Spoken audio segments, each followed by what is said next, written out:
Hello, Evangel Worship family.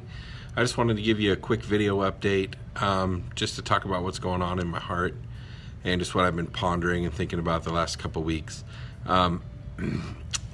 We've talked about it several times, but I still think it's a big deal. Expectancy. And every time that we gather, we should have an expectation that God's with us because he said he would be, and have a heightened awareness of his presence every time, and not get mundane like it's just what we do. We just show up and we do stuff. So that's the one thing. Secondly, we had Jenna and Michelle here a couple of weeks back, and it was fun and exciting, and good things happened, and it was really great. And I just pondered, and I thought, why can't we do that every week? Why can't we do that every weekend? Why can't we live like that? And just kind of pondering things, and a couple things came to mind.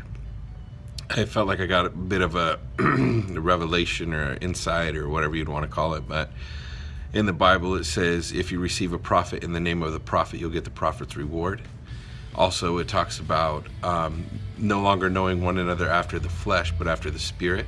And then the last one was, a prophet has no honor in his own country or his hometown.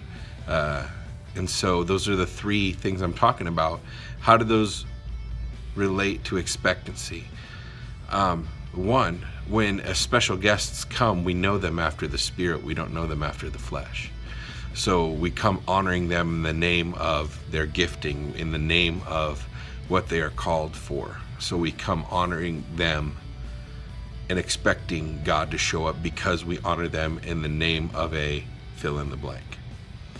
So when Jenna comes, we honor her in the name of a gifted, anointed seer, whatever you want to call it. We honor her in that because we no longer know her after the flesh, but after the spirit. So we honor that, and we receive that reward because we're honoring that, and we have expectancy that God will honor that as well. And that's where the third thing comes into play, that we no longer know one another after the flesh. What if we started honoring one another in the name of a prophet, if you will, because that's the verse? But what if we start honoring Jeff Hoover in the name of a pastor, and we receive a pastor's reward? What if we start honoring Dwayne Kirkwood in the name of a minstrel, and we receive the minstrel's reward? What if we honor anyone in the name, quote unquote, the name that God called them from birth, the thing that God identified them as when he was knitting them in their mother's womb? What if we start honoring people no longer after the flesh, but after the spirit? We'll receive not only the reward, but our expectancy will increase because we know they were built on the planet for one thing. How does that apply to worship? You know how it applies to worship. It's amazing. I mean, if we're all honoring people in what they're called for and who they were crafted to be, we will give them space. We'll have expectancy for them to be that. And also we have grace that when stuff don't work out. It's no big deal.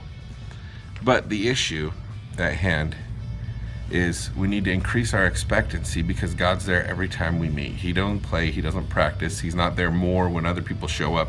We're just aware of his presence more when other people show up because our expectancy is higher. So we need to start expecting God to show up more, or whatever. You get what I'm saying? It almost sounded like I contradicted myself, but that's not the point. The point is we need to realize and understand that God is there. He's here, he's with us all the time, 24/7. So our expectancy should increase a ton. Secondly, we need to start figuring out who we were called to be, asked to be, and start knowing each other after the name. Like, I honor Kevin Salinas and Nina Salinas more than they honor themselves. I see the gifting on their lives and the call on their life more than they do. I don't know it inside and out, but I honor them in what God called them to. I've only known them after the spirit. I've never known them after the flesh. And I'm not saying that as like, oh, I've only never, no, like literally I never knew them before Jesus. I mean, I knew Nina, but that's a whole different story. When we were little kids, we grew up, we were kind of neighbors. But The point is I never had a relationship with either of them until they became Christians. So I've never known them after the flesh. I've only known them after the Spirit. And what they carry is beautiful. What they carry is beautiful. They are called to be pastors. They're called to be fathers and mothers of the whole entire body. I mean, they're amazing. They really are. The way that their family is and the way that they are, beautiful. Anyways, that's just me. That's the way I see them. I don't see them after the flesh. I only see them after the Spirit, and they're beautiful. Anyways, we need to know one another after the Spirit, not after the flesh. And secondly, caught me at work. Wait. 34, 30 Southwest 22. Then, if we receive them in the name of pastors, we get the pastor's reward. Also, we just need to apply that to ourselves. We need to have an expectancy that God called us for something, and He's here with us right now. We need to honor ourselves, honor the prophet in the name of the prophet, and receive the prophet's reward that God called me to. So together as a community, we need to call out the gold in one another. We need to call out what we are, who we are, and how we see one another. And that'll start building horizontally, relationally, and vertically relationally. And it'll just make for a healthier culture as we bring the kingdom to earth. Anyways, that's kind of my ponderings. Sorry the video is taking me so long to make, but I love you guys. I hope you're doing great. I hope you're doing well. I'll see you as soon as I can. I don't really have any dinners planned out. I should probably get right back on that. I have no excuses, I just haven't. So, love you all. Talk with you later. Bye.